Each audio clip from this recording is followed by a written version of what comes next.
कहते हैं कि वक्त हमेशा यकसा नहीं रहता, हालात अक्सर बदलते रहते हैं। सियासी पार्टी में कोई किसी का मुस्तकिल हमदर्द नहीं होता, वक्त के साथ उसे भी बदलना पड़ता है।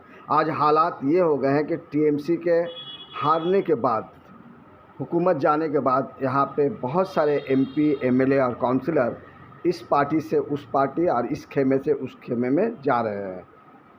इसी दौर की एक कड़ी में वार्ड नंबर 44 की कोलकाता म्यूनिसिपल कॉरपोरेशन की काउंसिलर रेहाना खातून ने भी पार्टी बदलकर जातीय उन्नयन पार्टी रूहुल अमीन की जो फाउंडर हैं उस पार्टी में उन्होंने शमूलियत इख्तियार कर लिया। अब देखते हैं कि वो बाकी जहाँ रहेगा वही रोशनी लुटाएगा, चिराग का अपना मकान नहीं होता। क्या कहेंगे? बिल्कुल सच, आपने जो मेरे दिल की बात थी वो आपने कह दिया, जो समाज चाहता वो आपने कह दिया है। और 25 साल का तजुर्बा और उसी तजुर्बे को हम लोग इस पार्टी में लगा करके हम लोग मजबूत करेंगे इंशाअल्लाह। आगे आवाम के लिए जो मुफीद हो, जो मुआशरे के लिए मुफीद हो, जो मुल्क के लिए फैज़ हो, उस पर ही हम लोग काम करेंगे। रेहाना खातून खुद एक ब्रांड का नाम है, क्या कहेंगे?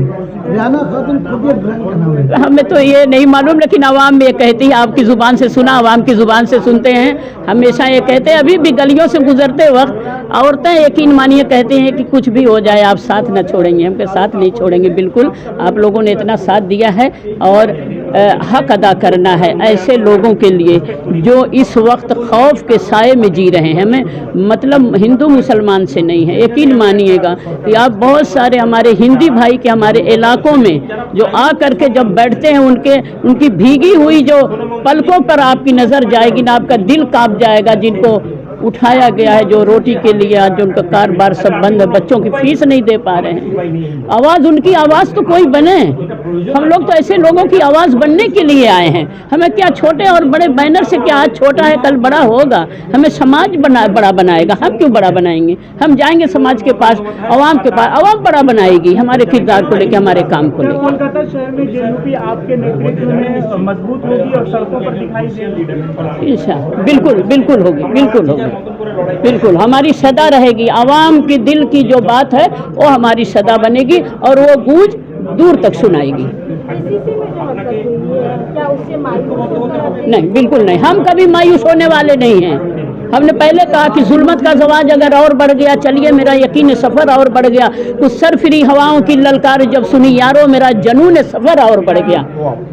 हमें किसी से हम कभी खौफ नहीं खाते। खौफ खानी सिर्फ एक है जिसको ले करके चलते हैं। हम किसी से डरते नहीं, खौफ से कर सिर्फ लोगों के लिए आवाज़ बनना चाहते हैं। हमेशा यही मेरा एक उसूल रहा और यही उसी उसूल को लेके हम अपने इलाकों में जिस पार्टी में रहे वहाँ काम करते रहे। अभी आप एक लेडी हैं, ऐसे बहुत सारी काउंसिलर हैं टीएमसी सरकार जाने के बाद से जो कांग्रेस या दीगर पार्टी में ज्वाइनिंग करना चाहते थे, मगर जिस तरह से आपके साथ बदसलूकी हुई है, अब क्या उन लोगों को सोचना पड़ेगा? नहीं, खास उन लोगों ने एक ऐसा सीन पैदा करने के लिए हमें तो फिक्र हुई कि जिसे नेशनल पार्टी के तौर पर पब्लिक पहचानना चाहती है अभी भी, और वो उस पार्टी में एक वर्कर के ऊपर कंट्रोल नहीं लीडरों का।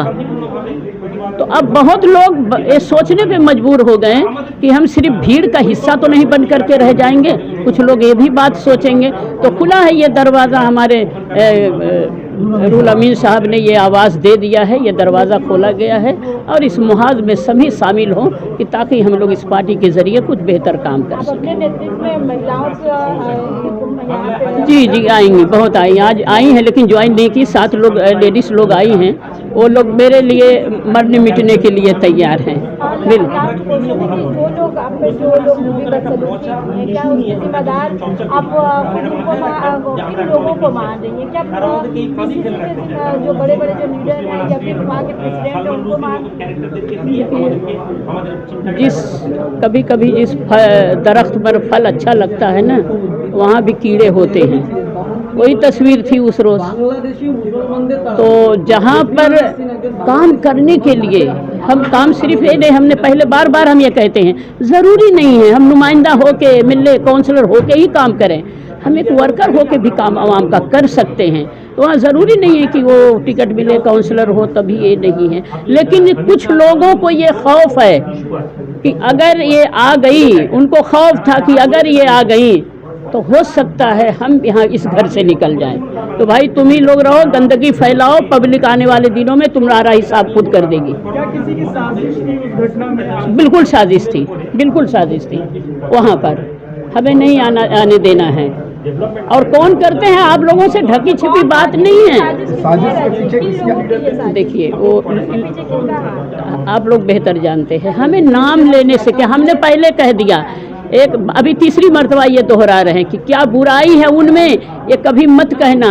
आईना सामने रख देना, बुरा मत कहना। आने वाले दिन में देखिएगा आईना कौन सी तस्वीर दिखाएगी। बस है, आवाज़ उठाई जाएगी। उन्होंने बहुत सारे गुस्ताख रसूल में जो कुछ किया था, और उस वक्त सीपीएम पार्टी यूं ही नहीं गई। उसने जब लास्ट स्टेटमेंट में जब इन्होंने लिखा था तो पूरे आवाम ने यहाँ से आवाज़ उठाया। उनके लीडर ने कहा कि वो तो अखबार और किच्छू लिखते पारे तुम्हें पढ़र किया छे, पढ़वे ना। आज उसका खमियाजा कितना गया, आज उसका खमियाजा ये जो यहाँ से खात्मा हुआ। और अगर इस तरह की हरकतें होंगी फिर जवाब मिलेगा, ज़मीन से भी आसमान से भी। क्या कहेंगे आज